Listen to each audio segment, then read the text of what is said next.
Hakim Konstitusi sekaligus anggota Majelis Kehormatan Mahkamah Konstitusi Ridwan Mansur mengaku sudah pernah mengingatkan Hakim Anwar Usman yang sering absen dalam agenda sidang panel maupun pleno.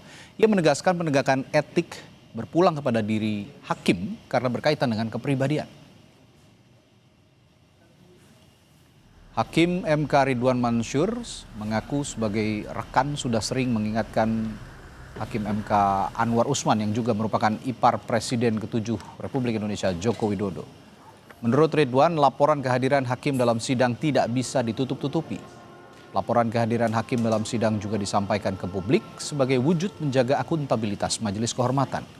Dalam laporan pelaksanaan tugas Majelis Kehormatan MK tahun 2025, Anwar absen pada 81 agenda sidang pleno dan 32 sidang panel.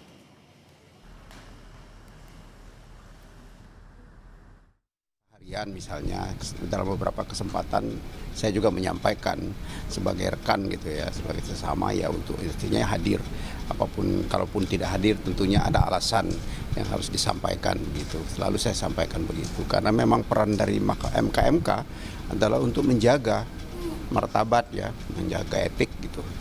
Tidak-tidaknya kita dalam beberapa kesempatan selalu mengingatkan juga. Tapi kalau memang ada yang harus kita sampaikan kepada publik juga, dan kita harus buka, memang itu harus kita sampaikan.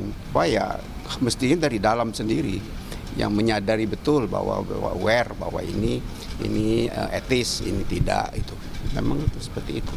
Kita tidak bisa memaksa orang, apalagi ini berkaitan dengan kepribadian, attitude, etika, dan juga yang lain, dikembalikan kepada yang bersangkutan.